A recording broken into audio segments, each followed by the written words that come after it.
شبیر سے رونے کا زمانہ آیا، شبیر سے رونے کا زمانہ آیا، یہ غیب سے بخشش کا بہانہ آیا، مظلومی سادات کا پھر ذکر چھڑا، مظلومی سادات کا پھر ذکر چھڑا، پھر یاد شہیدوں کا فسانہ آیا۔ درود محمد علیہ محمد علیہ محمد۔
Ja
علیہ السلام بلند تر سلام.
قبر پہ اما کے اٹھاتی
بیماری کربلا کے صدقے میں جو بیمار ہیں وہ شفا کاملہ عاجلہ عطا فرما، جو مقروض ہیں انہیں ان کے قرض سے نجات عطا فرما، جو نااولاد ہیں یا اولاد لذیذہ کی خواہش کرتے ہیں میرے مالک جناب حضرت علی اصغر علیہ السلام اور جناب سکینہ سلام اللہ علیہ کی عصمت و طہارت کے صدقے انہیں اولاد نبیلہ عطا فرما، میرے مالک جو بے روزگار ہیں انہیں روزگار عطا فرما، ہمارے ملک پاکستان کو استحکام عطا فرما، اس غم کے کی بارش امام زمان علیہ السلام کی ظہور میں تاجیل فرما، ربنا تقبل منا انک انت السمیع العلیم، آمین آمین یا رب العالمین برحمتک یا ارحم الراحمین، درود بر محمد و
اللعين الرجيم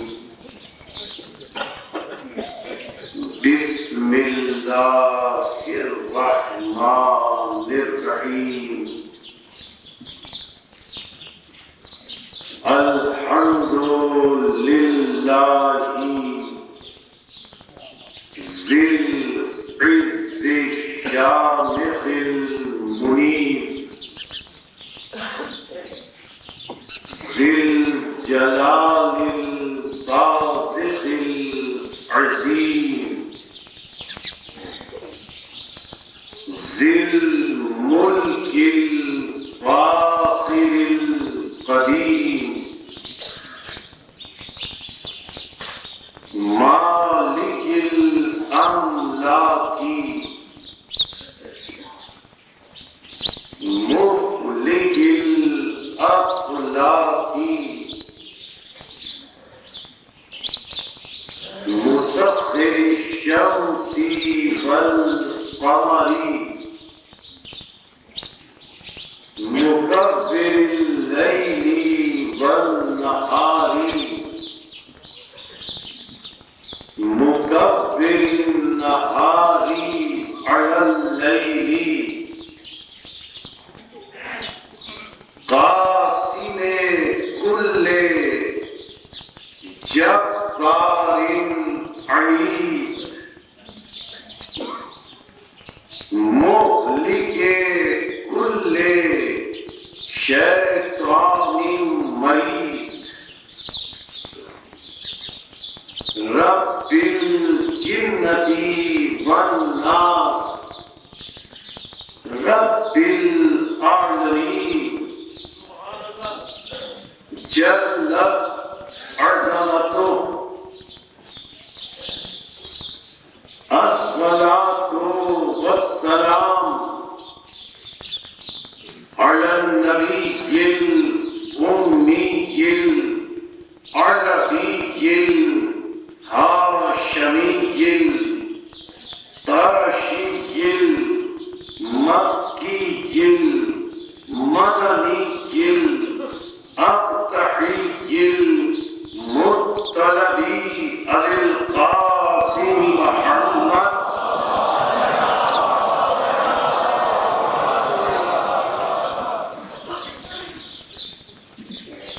الصلاة والسلام على أهل بيته الطيبين الطاهرين المعصومين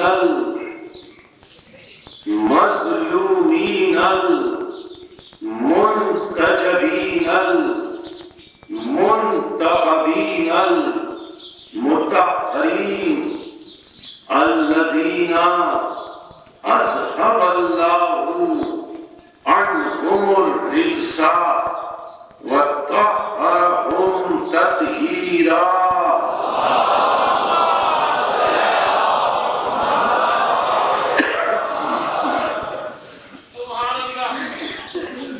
أما بعد فقد قال الحكيم في محكم كلامه المتين وخطابه المبين هو أصدق الصادقين وقوله الحق لأن هو معلن الحق بالحق بسم الله الرحمن الرحيم يا أيها الذين آمنوا اتقوا الله وابتغوا إليه الوسيلة وجاهدوا في سبيله لعلكم تفلحون. صلوات.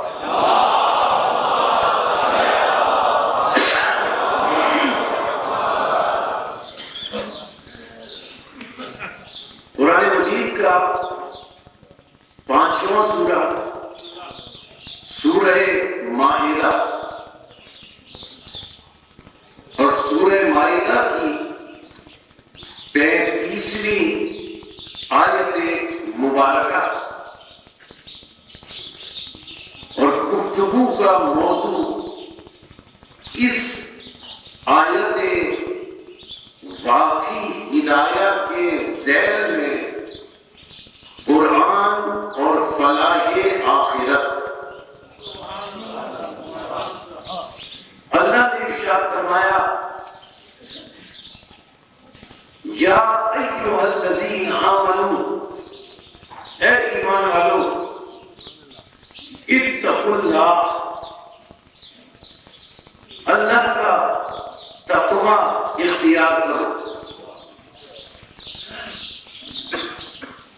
ایمان والوں سے خطاب ہے،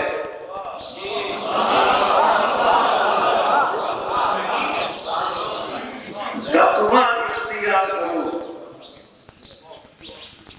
وابتغوا الیہ الوسیلۃ، اے مومنوں،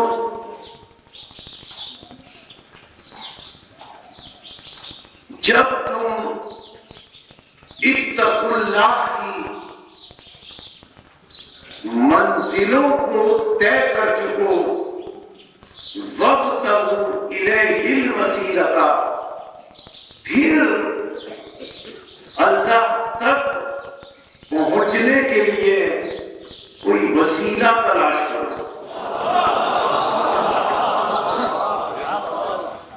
دیکھو، براہ راست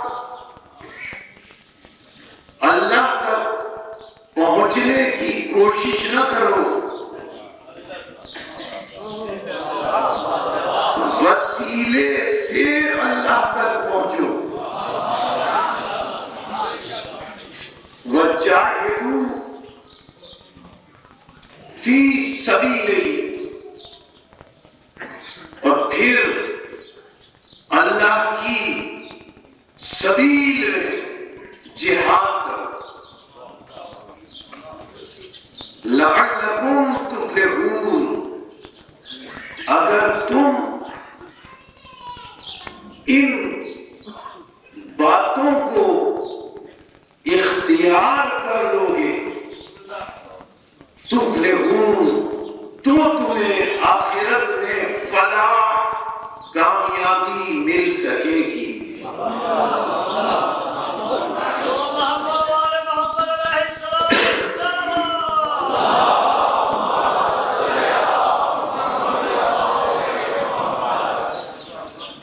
آخرت کی فلاح کے لیے،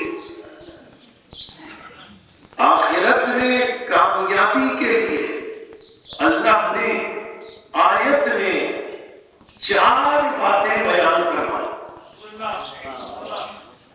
یا ایھا الذین آمنوا، خطاب ایمان والوں سے اللہ نے کر کے یہ بتایا کہ دیکھو، پہلی شرط فلاح کے لیے ایمان،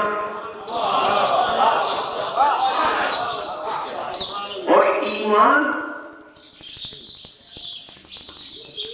جتنے الفاظ ہیں لغت میں، ایمان واحد وہ لفظ ہے، ایمان اکیلا وہ لفظ ہے کہ جس کی دوسرے لفظوں کی طرح نقیض اور ضد ایک نہیں ہے، ہر لفظ کی ضد ایک ہے، ہر لفظ کی نقیض ایک ہے۔ اگر اس نقیض کو زبان سے ادا کیا جائے تو نقیض کے ادا کرتے ہی اس کا مقابل لفظ سمجھ میں آ جاتا ہے۔ ہر لفظ کی، ہر شے کی نقیض ایک ہے، ضد ایک ہے، جیسے دین کی ضد رات ہے، لیکن ایک واحد لفظ ہے ایمان، کہ جس کی ایک نقیض نہیں ہے،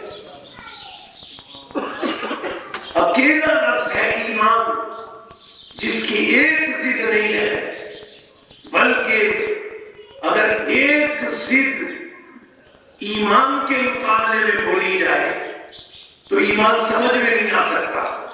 یہ اکیلا لفظ ہے جس کی ایک ضد نہیں ہے، جس کی تین ضدیں ہیں۔ ایک ضد شرک ہے، ایمان کی دوسری ضد کفر ہے، اور ایمان کی تیسری ضد نفاق ہے۔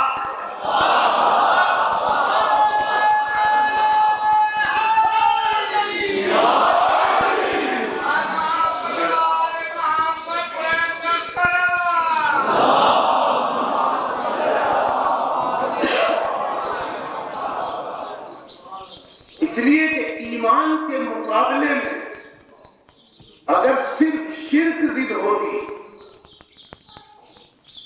تو جو شرک کو چھوڑ دیتا وہ مومن کہلاتا، لیکن شرک کو چھوڑ دینے والا مومن نہیں کہلاتا، موحد کہلاتا۔ اور اگر اس کی دوسری ضد کفر، اگر کفر ایک ضد ہوتی تو کفر کو چھوڑنے والا مومن کہلاتا، لیکن کفر کو چھوڑنے والا مسلمان کہلاتا ہے۔ یعنی تین ضدیں ایمان کی ہے، اگر شرک، کفر، نفاق، ان تین نقیضوں کو ختم کر دیا جائے تو ایمان آ جاتا ہے۔ شرک کو ختم کرنے کا طریقہ یہ ہے کہ لا الہ الا اللہ کہا جائے، کفر کو ختم کرنے کا طریقہ یہ ہے کہ محمد رسول اللہ کہا جائے، اور نفاق کو ختم کرنے کا طریقہ یہ ہے کہ علی ولی اللہ۔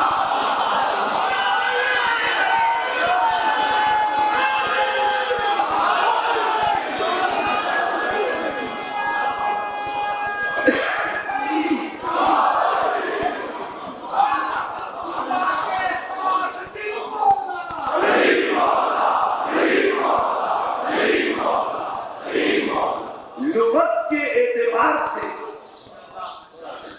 لفظی اعتبار سے ایمان کی تین نقیضیں ہیں، شرک، کفر اور نفاق۔ ہم نے قرآن سے پوچھا کہ یہ تو لفظی اعتبار سے ایمان کی تین نقیضیں ہیں، تین ضدیں ہیں۔ ہم نے قرآن سے سوال کیا کہ ایمان کی ضدیں کتنی ہیں،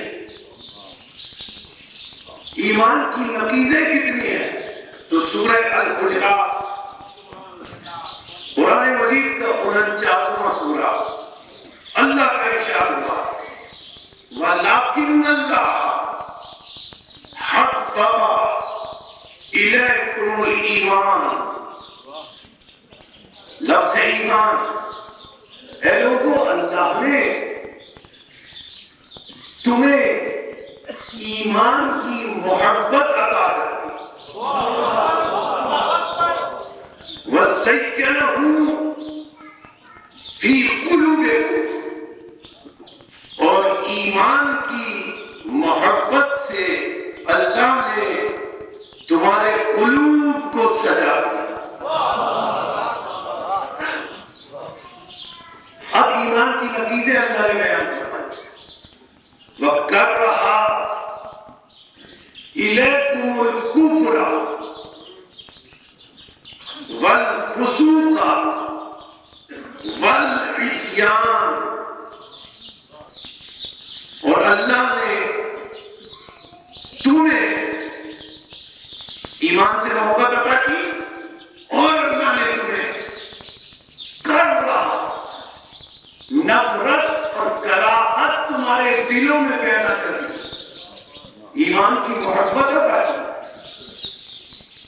وَكَرَّهَ إِلَيْكُمُ الْكُفْرَ وَالْفُسُوقَ وَالْعِصْيَانَ، اور اللہ نے تمہارے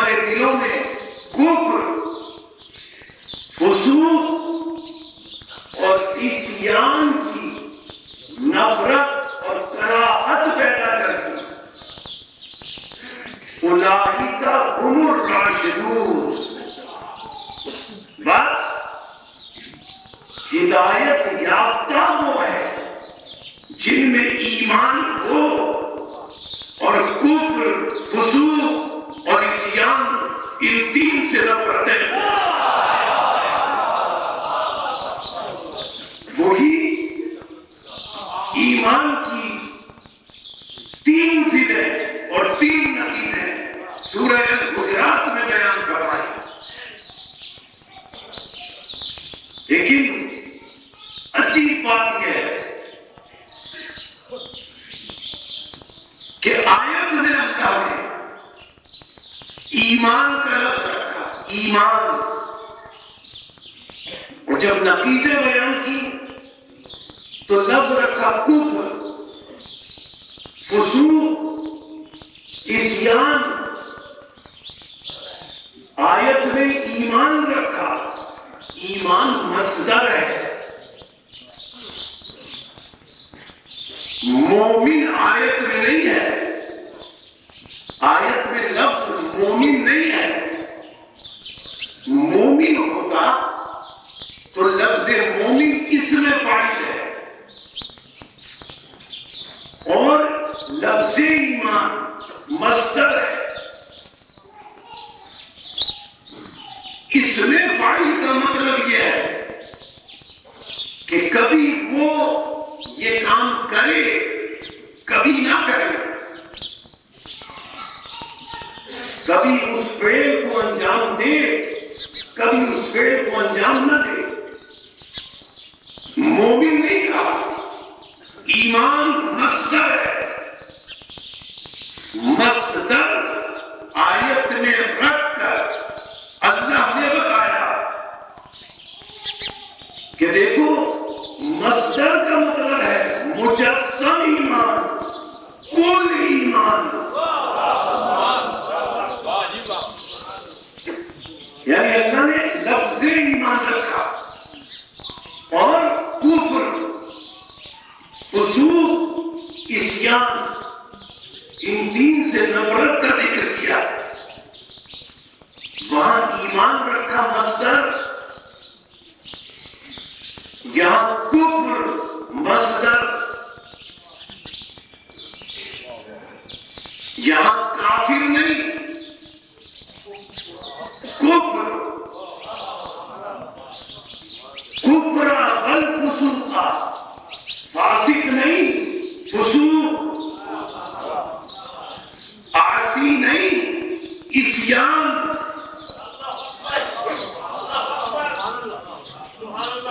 فاسق نہیں، فسوق، کافر نہیں، کفر، عاصی نہیں، عصیان، مومن نہیں، ایمان. یعنی ایمان کی تین ضدیں بیان فرمائی. اب ہم نے رسول سے پوچھا یا رسول اللہ، اللہ نے جو مجسم ایمان ہے اس کی تین ضدیں بیان فرمائی ہیں. ایک کفر ہے، ایک فسوق ہے، ایک عصیان ہے. یا رسول اللہ ہم کفر کو، فسوق کو اور عصیان کو کیوں تلاش کریں؟ یا رسول اللہ ہمیں یہ بتا دیجئے کہ ایمان کون ہے؟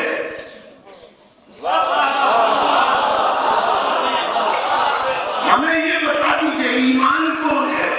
جب ایمان سامنے آئے گا تو آیت نے بتایا ہے کہ جو ایمان کے مقابل ہوگا وہ یا کفر ہوگا، یا فسوق ہوگا، یا عصیان ہوگا. رسول نے ارشاد فرمایا برز الایمان کلہ، علی کل ایمان ہے. اب علی کے مقابل جب کوئی آئے، یہ مجسم کفر ہے، یہ مجسم فسق ہے، یہ مجسم عصیان ہے.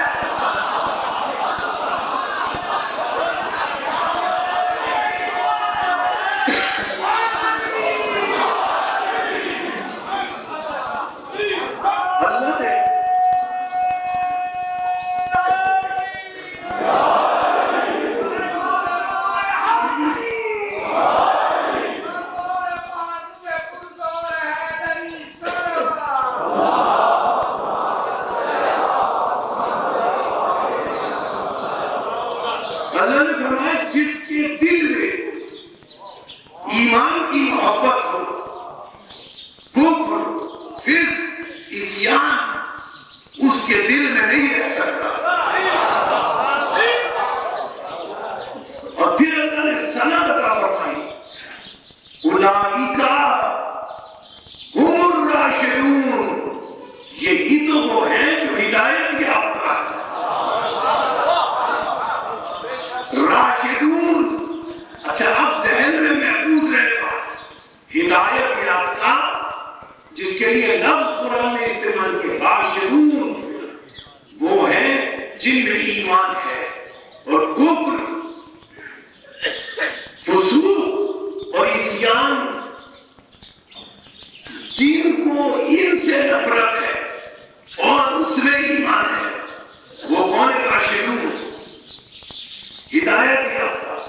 سورہ آل عمران وہ ہدایت یافتہ راشدون قرآن مجید کا تیسرا سورہ 86 آیت.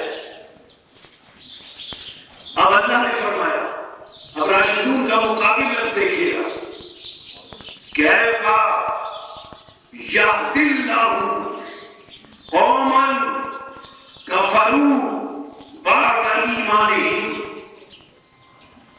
اللہ اس قوم کو کیسے ہدایت کرے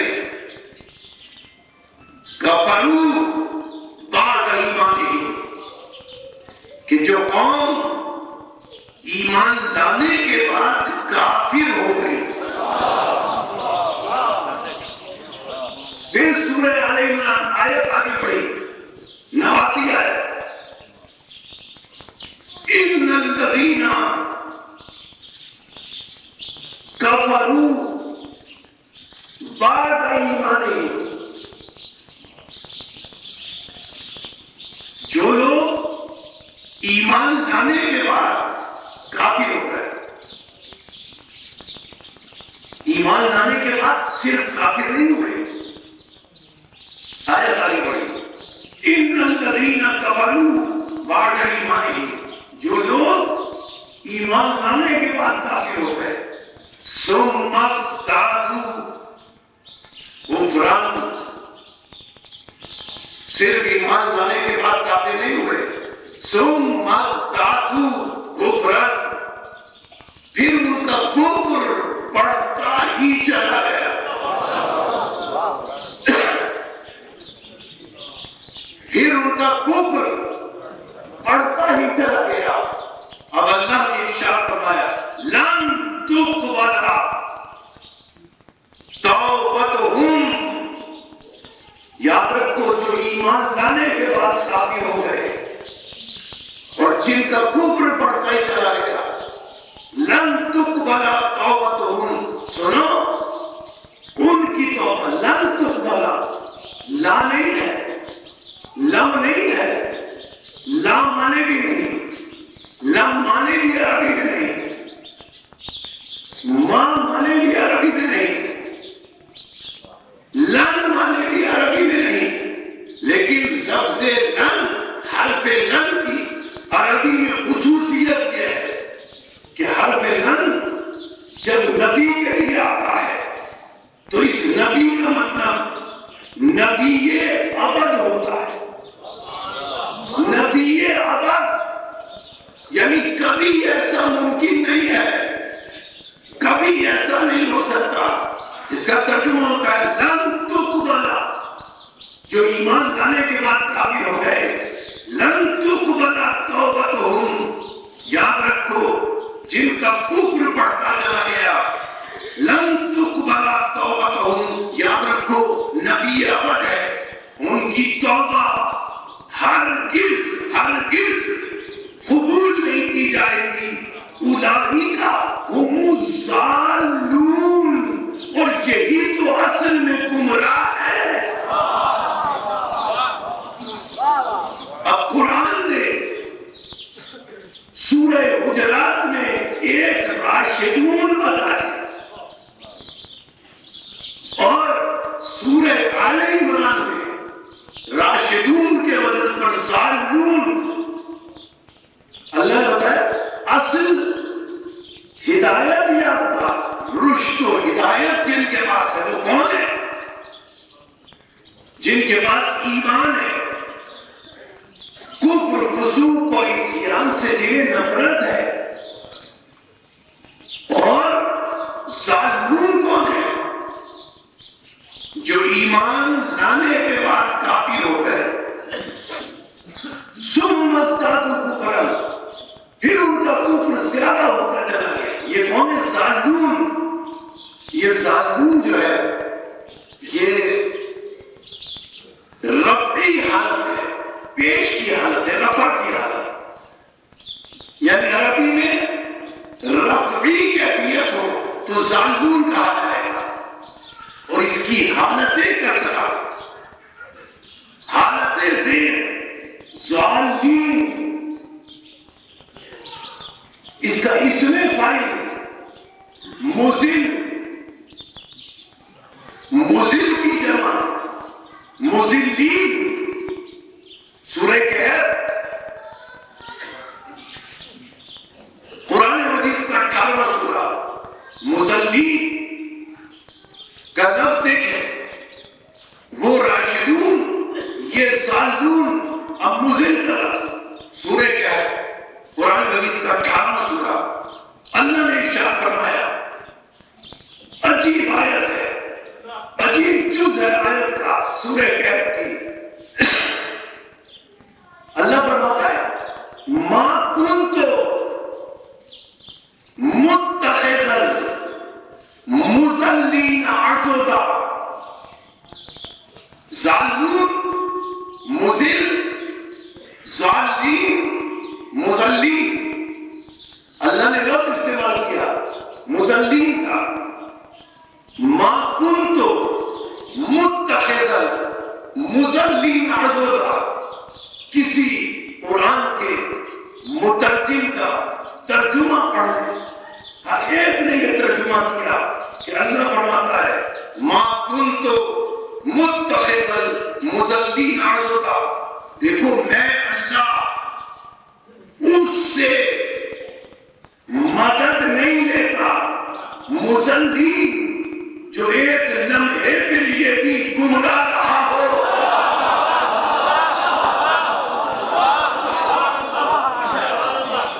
یعنی اللہ نے ایک اصول بتا دیا، ایک قاعدہ بتا دیا کہ جو ایک لمحے کے لیے بھی گمراہ رہا ہو، اللہ اس سے مدد نہیں لیتا۔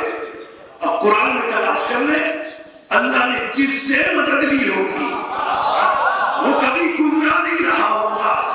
اللہ نے فرمایا، الم یجدکا یتیما فآویٰ، اے رسول ہم نے تیری تربیت کے لیے ابو طالب سے مدد لی۔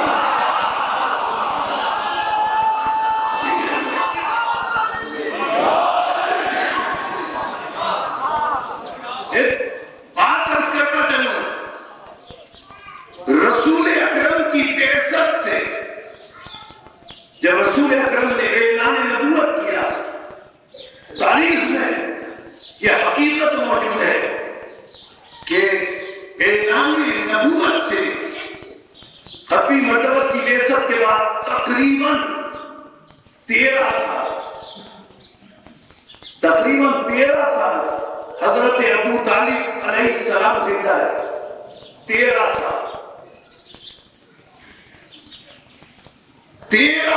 تقریباً زندہ رہے، لیکن کسی مسلک کی، کسی کتاب میں کوئی ایک روایت دکھا دے، کسی مسلک کی کسی کتاب میں ایک روایت دکھا دے کہ ان 13 سالوں میں رسول نے ایک مرتبہ بھی ابو طالب کو دعوت اسلام دی ہو۔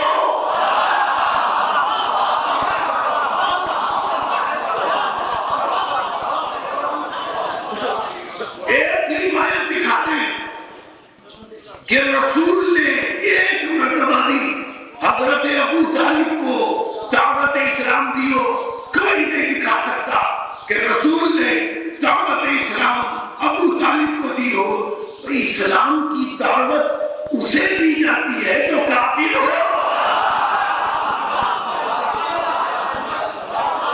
اور سورہ ابراہیم آیت 14واں سورہ سند موجود ہے.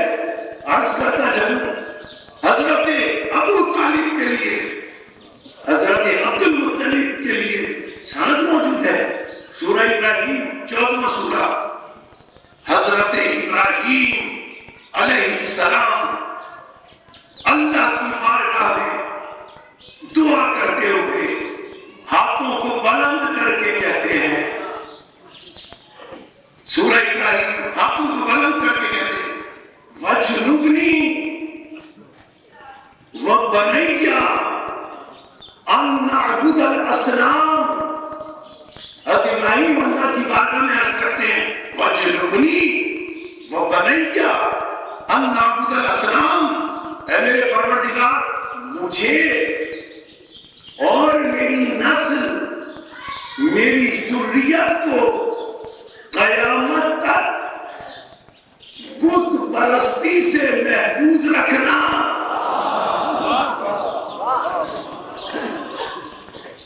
میری ذریت کو میری نسل کو قیامت تک بت پرستی سے محفوظ رکھنا. یہ حضرت ابراہیم کی دعا سورہ ابراہیم میں 14واں سورہ موجود ہے. کیا دعا ہے؟ پھر جملہ دوہرا دوں.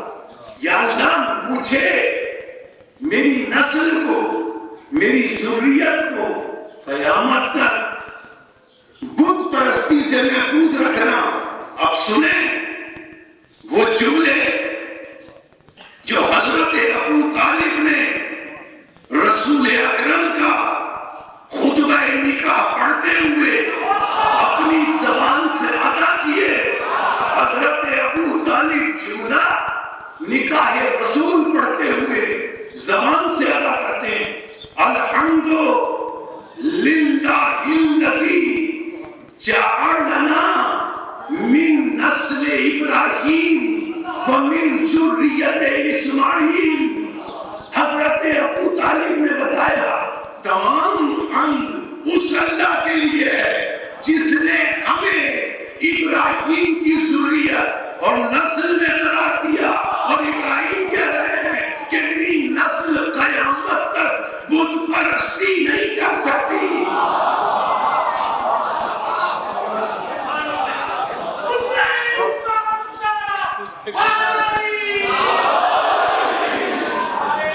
اور حضرت ابو طالب اچھا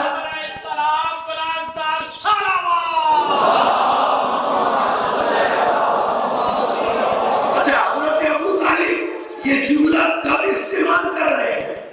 نکاح پڑھتے ہوئے نکاح ختمی وقت نکاح پڑھتے ہوئے خطبہ نکاح میں یہ جملے حضرت ابو طالب استعمال کر رہے ہیں. ابھی رسول کا نکاح ہو رہا ہے. ابھی اعلان نبوت نہیں ہوا. اعلان نبوت ہوگا تو قرآن نازل ہوگا. قرآن کے نزول سے پہلے ابو طالب نے الحمدللہ کہا. ابھی قرآن کی آیت الحمدللہ نازل نہیں ہوئی. ابو طالب نے قرآن کے نزول سے پہلے الحمدللہ کہا. تو اب دو ہی صورتیں ہیں. یا تو یہ مانو کہ ابو طالب کے زبان سے نکلے ہوئے لفظ الحمدللہ اللہ کو اتنے پسند آ رہے ہیں کہ اللہ نے قرآن بنا دیا. یا یہ مانو کہ ابو طالب وہ ہستی ہے جو زمین پر بیٹھ کر لوح محفوظ کا مطالعہ کرتی ہے.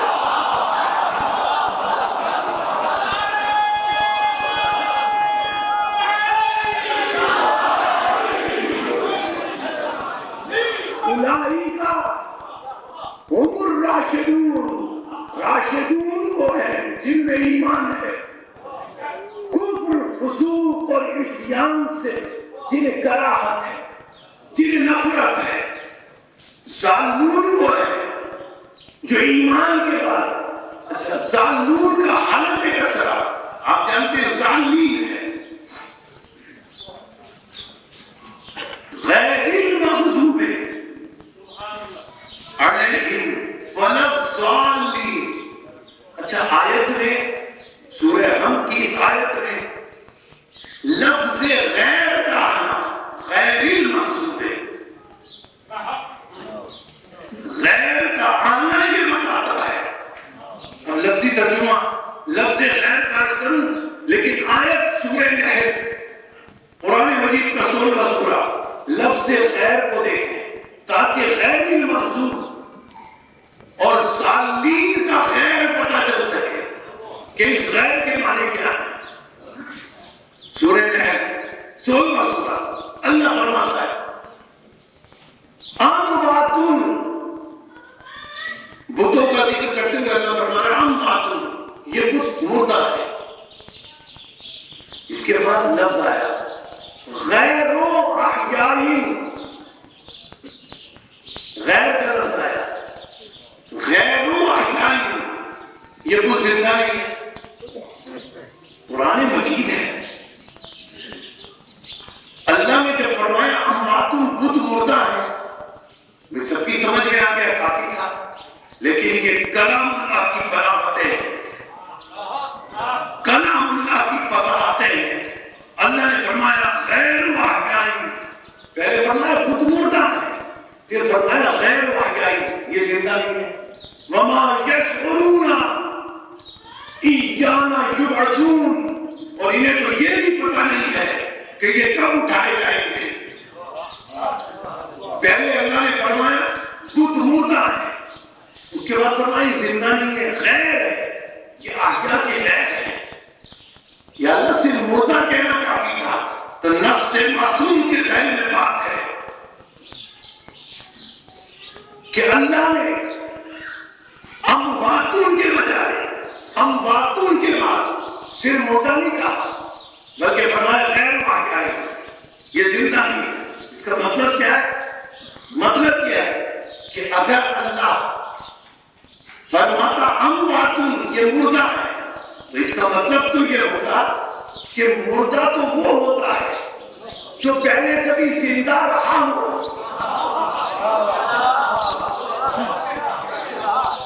جو کبھی زندہ رہا ہو تو اللہ نے بتایا غیر احیاء دیکھو یہ کبھی زندہ نہیں رہے.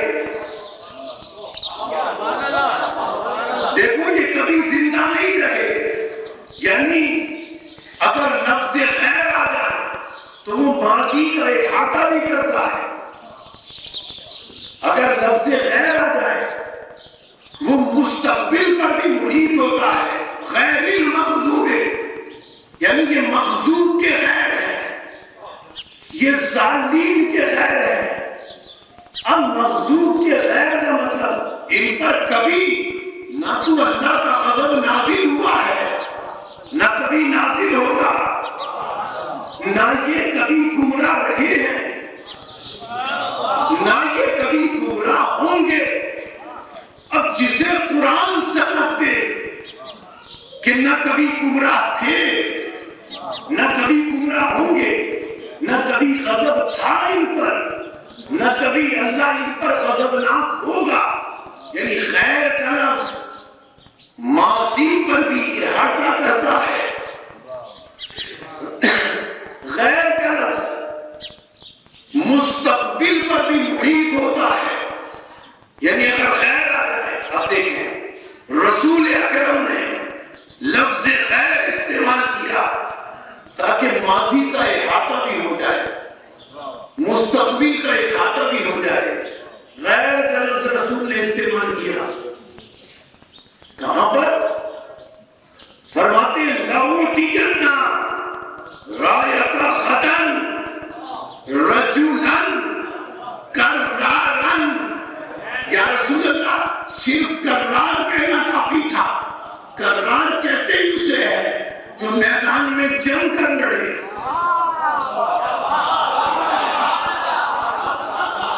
یا رسول اللہ آپ نے غیر فرار کرار کے بعد غیر فرار کیوں فرمایا تو رسول فرمائیں گے غیر فرار کا مطلب یہ ہے کہ یہ لفظ غیر ماضی کا بھی احاطہ کرتا ہے مستقبل کا بھی محیط ہوتا ہے یعنی غیر فرار کا مطلب ایسا جم کر لڑنے والا جو نہ ماضی میں بھاگا ہو، ایسا جم کر لڑنے والا جو نہ مستقبل میں بھاگا ہو، جو نہ ماضی میں بھاگا ہو نہ مستقبل میں بھاگے۔ رسول سند دے رہے ہیں کہ اسے حیدر کہتے ہیں، رسول سند دے رہے ہیں کہ اسے حیدر کہتے ہیں۔ یہ جملہ یہاں سماعتوں کے لیے ہدیہ کروں، رسول اسے سند دے رہے ہیں، غیر کہہ کر، غیر فرار کہہ کر یہ بتائے نہ ماضی میں بھاگا ہے، اور سند یہ ہے کہ مستقبل میں نہ بھاگے۔ اسے کیا کہتے ہیں؟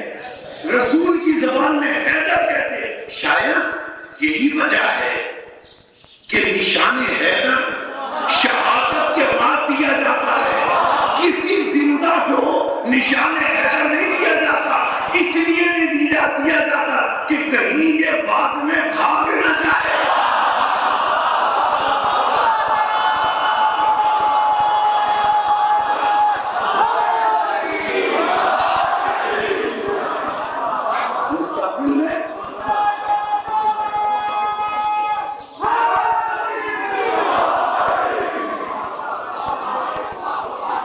یہ کون ہے؟ راشدون، ہدایت یافتہ۔ وہ کون ہے جو ایمان کے بعد کافر ہو جائیں، ظالمون؟ یہ کون ہے؟ غیر مغضوب۔ لیکن قرآن کسی کا نام نہیں لے رہا، یہ ظالمین کے غیر ہے، یہ مغضوب کے غیر ہے۔ اچھا، قرآن مجید نام نہیں لیتا کہ یہ کون ہے جو مغضوب کے غیر ہے، یہ کون ہے جو ظالمین کے غیر ہے۔ اب ہمیں پتہ کیسے چلے کہ مغضوب کے غیر کون ہے؟ جن پر غضب نازل ہوا ان کے غیر کون ہے؟ ہمیں معلوم کیسے ہو؟ سیدھی سی بات ہے، غضب کی ضد ہے رحمت۔ اگر آپ کو یہ معلوم کرنا ہو کہ مقصود کے غیر کون ہے تو قرآن میں یہ تلاش کر لیں کہ اللہ نے جن پر صلوات بھیجی ہے۔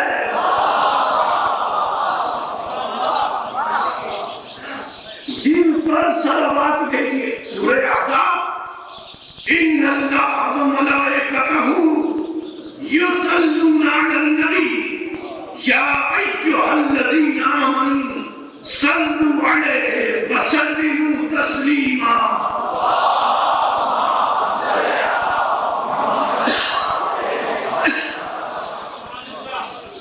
جن پر اللہ نے، لیکن یہاں بھی عجیب مسئلہ ہے،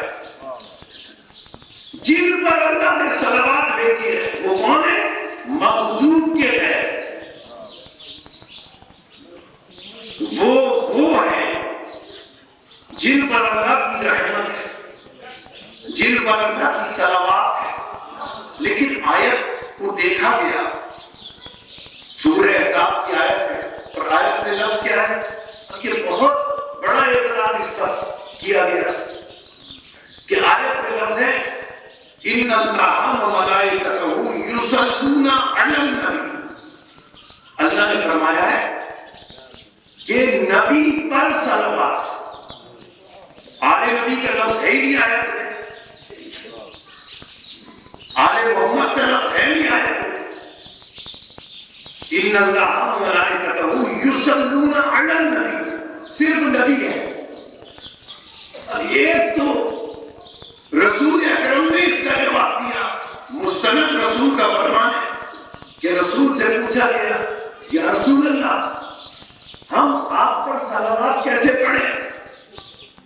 تو رسول اکرم نے ارشاد فرمایا لا تصلوا علیہ صلاۃ البدرا۔ دیکھو مجھ پر ناقص درود مت بھیجو۔ ناقص درود وہ ہے جس میں آل محمد کا ذکر نہ ہو۔ یہ تو رسول کا فرمان ہے، لیکن قرآن میں تو ہے نا، کہا گیا کہ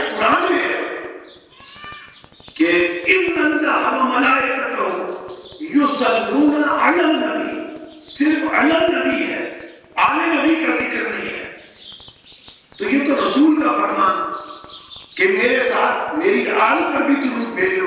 لیکن اگر کوئی یہ کہے کہ آیت قرآن میں صرف نبی کی ہے تو قرآن کی کوئی آیت پیش کرو جس سے طے ہو سکے کہ یہاں آل نبی بھی مراد ہے. تو سنیں بس 2 آیتیں اس مقام پر عرض کر دوں. سورہ عادیات 100واں سورہ قرآن مجید کا، لیکن توجہات مقبول ہیں. آیت کیا ہے؟ ان اللہ و ملائکتہ یصلون علی النبی. یعنی اس امر کی طرف توجہ ہے کہ آیت میں یہ نہیں ہے کہ یصلون علی النبی. آیت میں علی نبی نہیں ہے، علی النبی یعنی نبی سے پہلے الف لام ہے. یہ قرآن کی بلاغتیں ہیں.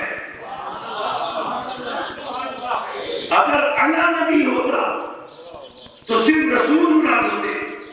علی نبی، نبی سے پہلے الف لام ہے. اب یہ دیکھ لیں کہ الف لام کون سا ہے. الف لام کی تو بہت سی قسمیں ہیں. جب پتہ چل جائے کہ یہ الف لام کون سا ہے تو بات سمجھ میں آ جائے گی کہ اللہ نے کس کس پر صلوات بھیجی ہے.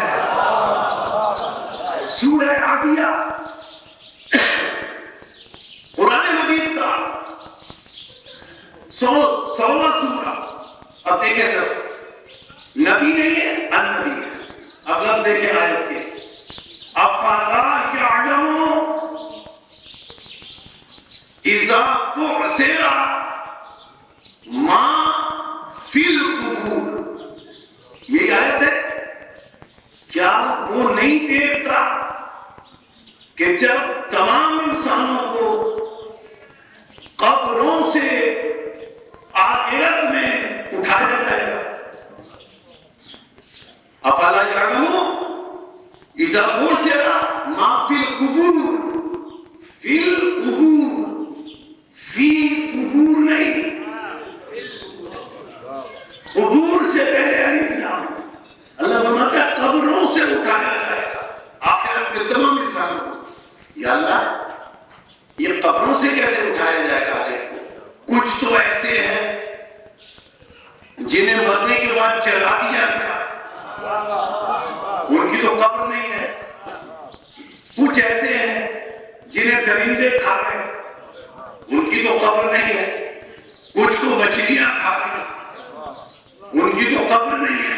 لیکن اللہ نے تو قاعدہ بیان کیا جو بھی ہے اسے آخرت جب ہوگی اس کی قبر سے اٹھایا جائے گا. یا تھا قبر سے کیسے؟ کسی کو درندے کھا گئے، اس کی قبر نہیں ہے، یہ قبر سے کیسے اٹھے گا؟ تو اللہ فرمائے اسی لیے تو آیت میں نے فی قبور نہیں رکھا، فی القبور رکھا. اگر فی قبور ہوتا تو پھر صرف قبر مراد ہوتی. القبور رکھا یعنی قبور سے پہلے الف لام جنس کا ہے. قبور سے پہلے الف لام جنس کا ہے، جس کا مطلب ہے ہر انسان کو اس کی قبر سے اٹھایا جائے گا. اور القبور سے یا قبر سے اٹھایا جائے گا الف لام جنس کا، یا وہاں سے اٹھایا جائے گا جو قبر کے مثل ہے. الف لام جنس کا مطلب جو قبر جیسی چیز ہے. اب کہیں بھی ہوگا انسان کا بدن مرنے کے بعد، جو انسان کا بدن مرنے کے بعد جہاں ہوگا وہ اس کے لیے اگر قبر نہیں ہے تو القبر ہے، قبر جیسی ہے، قبر کے مثل ہے. ایک مثال اور سورہ بقرہ انما. اب دیکھیں الف لام جنس کا، القبور پر الف لام جنس کا. اور سورہ بقرہ انما حرم علیکم المیتۃ. میتۃ سے پہلے الف لام جنس کا. انما حرم علیکم المیتۃ. پورے قرآن میں دیکھیں کھانے پینے کی چیزیں جو ہیں ان میں جو اللہ نے حرام قرار ہیں صرف 4 کا ذکر کیا ہے، 4 چیزوں کا. کیا یہ صرف 4 چیزیں حرام ہیں؟ نہیں. ہر جب حرام چیز کا قرآن نے ذکر کیا تو اس سے پہلے اللہ نے الف لام لگا دیا جنس کا. انما سب متفق ہیں یہ الف لام جنس کا ہے.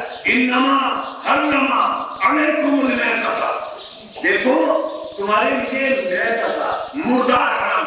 مردار صرف مردار حرام نہیں، المیتۃ جو مردار ہے یا مردار جیسا ہے. حرم علیکم المیتۃ والدم. دیکھو تمہارے لیے خون حرام ہے. صرف خون نہیں، الدم یا جو خون جیسا ہو. واللحم الخنزیر صرف خنزیر کا گوشت حرام نہیں ہے، الف لام داخل ہے. لحم الخنزیر جو خنزیر جیسا ہو اس کا گوشت حرام ہے. وما اہل بہ لغیر اللہ، اور جسے اللہ کا نام لے کر ذبح نہ کیا گیا ہو. یہاں بھی الف لام چیز کا یہ 4 چیزیں حرام ہیں، اور ان 4 سے پہلے اللہ نے الف لام چیز کا رکھ دیا. افلا یعلمون اذا بوسر ما فی القبور. قبور سے پہلے بھی الف لام چیز کا معلوم. الف لام چیز کا جو ہے اس کا ترجمہ ہے کہ اس جیسا، اس کے مثل، اس کی طرح. الف لام چیز کا مطلب القبور میں آئے تو قبر جیسا، لحم خنزیر میں آئے تو خنزیر جیسا، میتۃ میں آئے تو مردار جیسا، دم میں آئے تو خون جیسا. اب آیت پڑھیں، ان اللہ وملائکتہ یصلون علی النبی. نبی سے پہلے الف لام چیز کا اللہ نے فیصلہ کر دیا کہ اللہ اور ملائکہ اس پر درود اور صلوات بھیجتے ہیں جو یا تو نبی ہو یا نبی جیسا ہو.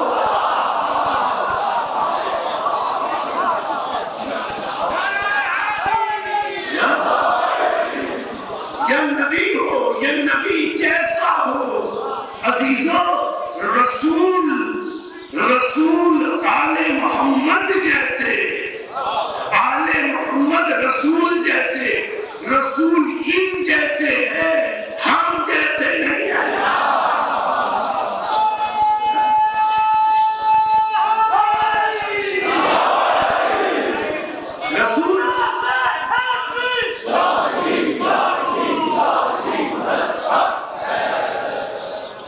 رسول ان جیسے ہیں، ہم جیسے نہیں ہیں. رسول کی خلقت بھی نوری ہے، ان کی خلقت بھی نوری ہے. رسول ان جیسے ہیں، رسول پر بھی صدقہ حرام ہے، ان پر بھی صدقہ حرام ہے. رسول ان جیسے ہیں، یعنی آیت نے طے کر دیا نبی سے پہلے الف لام چیز کا ہے. اب جو نبی جیسا ہو، جو نبی کے مثل ہو، اللہ نے اس پر صلوات بھیجی ہے. اور سورہ بقرہ میں اللہ نے واضح کر دیا، لفظ دیکھیں سورہ بقرہ کے، اولئک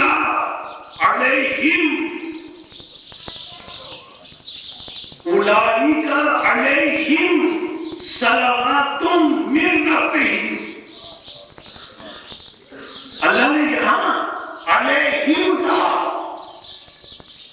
علیہم نہیں کہا. ہم جمع ہے، واحد ہے. اولئک علیہم صلوات من ربہم ورحمہ. اللہ نے فرمایا کچھ جمع ہستیاں ہیں، جمع ہستیاں ہیں جن پر میری طرف سے صلوات ہے. اور باقی آیت یہ قرآن کی کچھ نظر آتی ہے کہ جس میں اللہ نے کوئی فعل نہیں رکھا، کوئی زمانہ نہیں رکھا، نہ ماضی رکھا، نہ آیت میں مضارع رکھا، نہ آیت میں مستقبل رکھا. اللہ نے فرمایا ان پر صلوات ہے.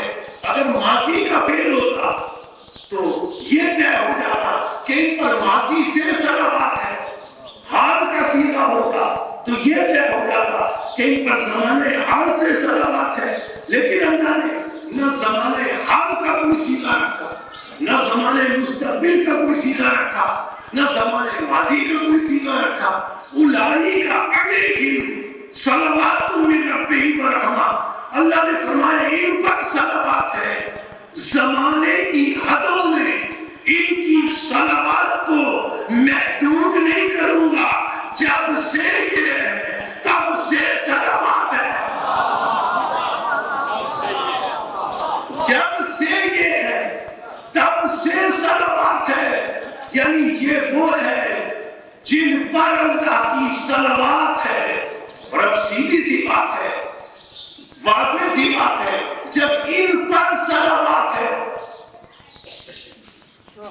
تو جو ان کے مقابل ہوگا یہ امام حسین علیہ السلام نے کربلا میں طے کر دیا کہ ہم صلوات والے ہیں۔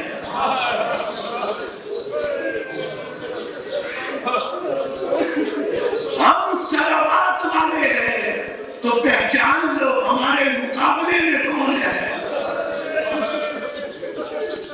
آج محرم کی پہلی تاریخ ہے، ہمارے مولا بیمار کربلا جب سے مدینے واپس آئے تھے بس یہ کہہ کر روتے رہتے تھے، ماتا بیت شانا، ہائے میرا بابا پیاسا مارا گیا، ہائے میرا بابا پیاسا مارا گیا۔ ایام ازل شروع ہو چکے ہیں۔ جناب سید سجاد علیہ السلام کے پاس ایک مرتبہ ساری آئے، شہاب زاری آ کر ہاتھ جوڑ کر کہا، مولا میرے بیٹے کی شادی ہے، اس میں آپ شرکت کریں۔ امام نے رو کر کہا، زہری واقعے کربلا کے بعد ہم نے کبھی کسی خوشی کی تقریب میں شرکت نہیں۔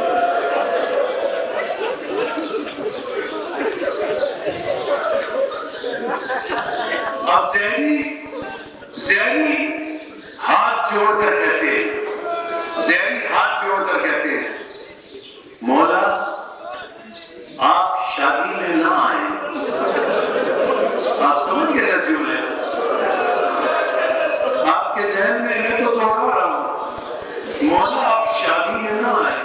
مولا میں نے، زہری کہتے ہیں، مولا میں نے اپنے بیٹے کی شادی سے پہلے آپ کے بابا کی مجلس رکھی ہے۔ مولا میں نے آپ کے بابا کی مجلس رکھی ہے۔ سجاد علیہ السلام کہتے ہیں، ہاں زہری میں ضرور آؤں گا، واقعہ آپ کے علم میں ہے۔ مسند بچھا دی گئی مولا سجاد علیہ السلام کے لیے۔ مولا سجاد تشریف لائے اپنے بابا کی مجلس میں، مسند پر مولا تشریف فرما ہوئے۔ ذاکر مولا سے اجازت لے کر منبر پر ذکر کے لیے گیا۔ اب تصور کریں، جب وارث غم خود موجود ہو تو بکا اور گریہ کس عالم میں ہوگا۔ ذاکر نے امام حسین علیہ السلام کے مسائل پڑھے، اتنا مومنین ہوئے کہ کسی کو کسی کا ہوش نہیں رہا۔ جب مجلس اختتام پذیر ہو گئی تو میزبان شہاب زہری نے اس مسند کی جگہ پر دیکھا جہاں سجاد پہلے بیٹھے تھے، دیکھا جناب سجاد وہاں نہیں بیٹھے ہیں، جناب سجاد وہاں نہیں بیٹھے ہیں۔ اس نے زیدی نے مولا سجاد کو تلاش کرنا شروع کر دیا کہ مولا سجاد کہاں ہے۔ عزادارو، آپ جانتے ہیں نا، تلاش کرتے کرتے ساری اس جگہ پہنچے، دیکھا جناب سجاد علیہ السلام اس جگہ بیٹھے ہیں جہاں مومنین نے جوتیاں اتاری ہوئی ہیں، جہاں مومنین نے جوتیاں اتاری، اجرکم اللہ، جہاں مومنین نے جوتیاں اتاری ہوئی ہیں وہاں مولا سجاد بیٹھے ہیں۔ زیدی نے دیکھا کہ سجاد کہہ رہے ہیں، سجاد زبان سے کہہ رہے ہیں، ماتا ابھی اچھانا، آئے میرا بابا پیاسا مارا گیا، آئے میرا بابا پیاسا مارا گیا۔ اجرکم اللہ، اجرکم اللہ۔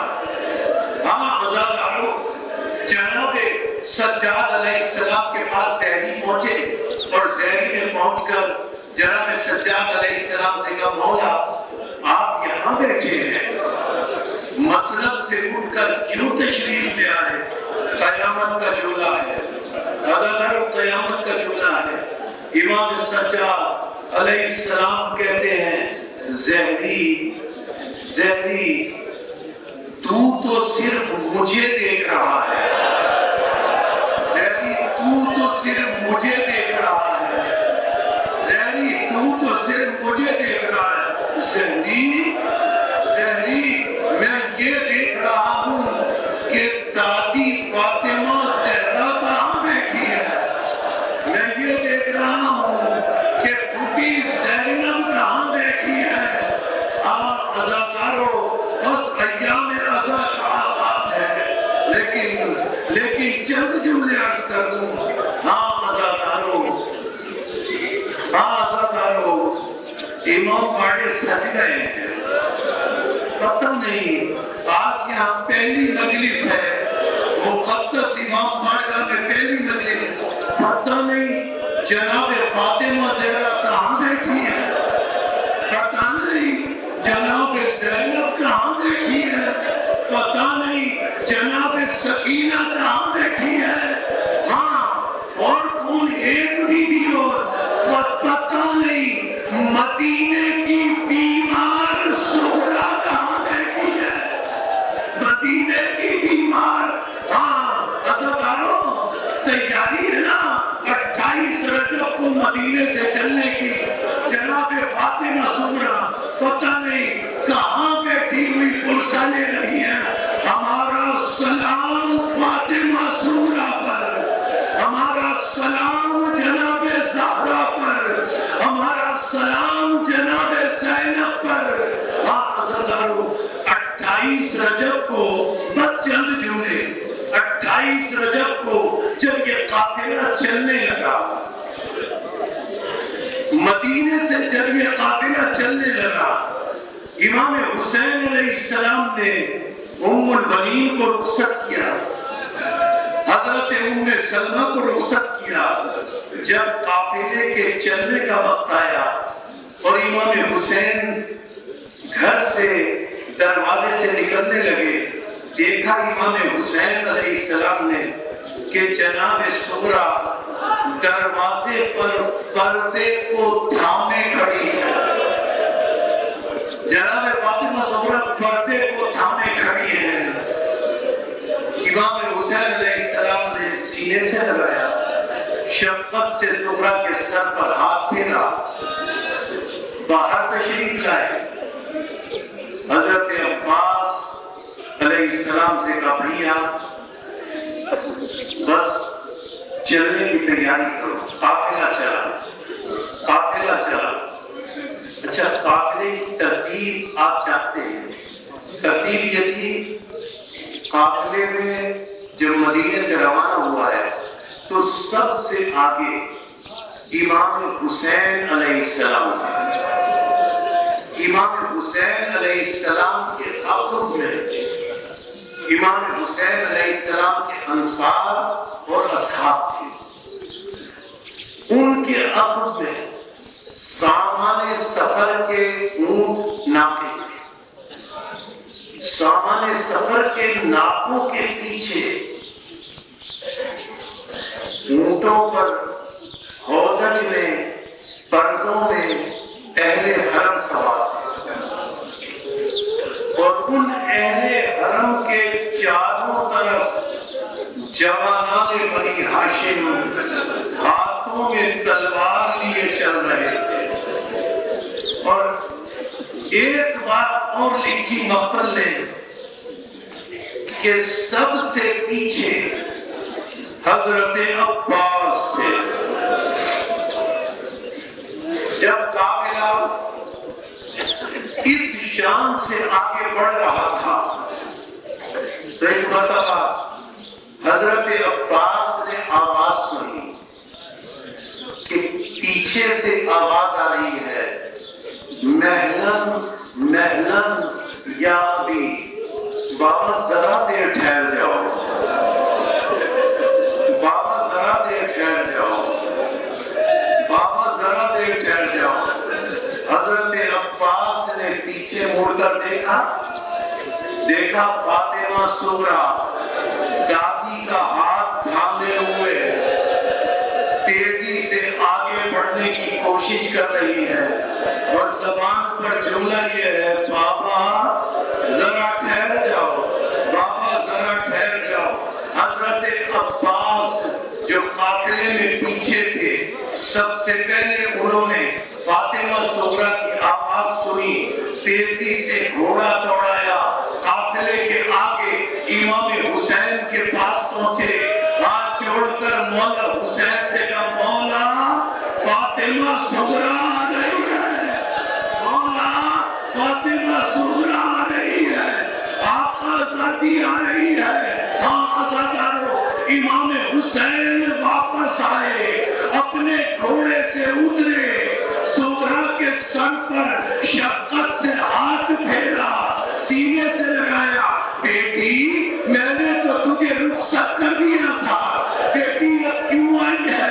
فاطمہ صغریٰ نے کہا بابا میرا دل نہیں مانتا, بابا بس میں اتنا چاہتی ہوں, میں آپ کے ساتھ جانے کی ضد نہیں کروں گی, بابا صرف اتنا چاہتی ہوں, اتنا چاہتی ہوں. ایک دفعہ اپنے بھائی اصغر کو گود میں لے لوں, ایک مرتبہ اپنے بھائی اصغر کو دیکھ لوں. ارے حسین صغریٰ کو لے کر رباب کے پاس آئے, فاطمہ صغریٰ نے اپنے ہاتھوں کو پھیلایا, علی اصغر گھمک کر صغریٰ کی گود میں آ کر چمٹ گئے. آپ جملے سمجھ گئے نا, ارے مقتل کے جملے ہیں کہ جب دیر ہونے لگی حسین نے کہا چلنے کی تیاری کرو, رباب اصغر کو صغریٰ کی گود سے لے لو. ارے رباب آگے بڑھی, صغریٰ کی گود میں اصغر چمٹے ہوئے ہیں, صغریٰ کی گود کو نہیں چھوڑ رہے. رباب نے بڑی کوشش کی, علی اصغر نے صغریٰ کی گود کو نہیں چھوڑا.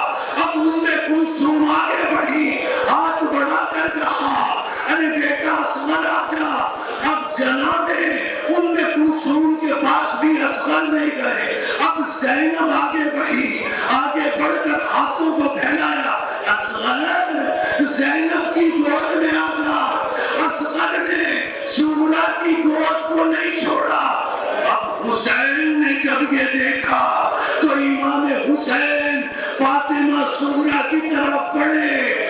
صغریٰ ایک قدم پیچھے ہٹی اور پیچھے ہٹ کر کہا بابا زبردستی نہ کیجیے گا, زبردستی نہ کیجیے گا, ہاتھ پھیلا کر دیکھ لیں, اگر آپ کی گود میں آ جائے تو آپ لے کر دے گا, ورنہ میرے پاس مدینے چھوڑ دیجیے گا. حسین نے ہاتھوں کو پہلے نہیں پھیلایا, حسین اصغر کے قریب گئے, اصغر کے کان میں حسین نے کچھ کہا, اصغر کے کان میں حسین نے کچھ کہا.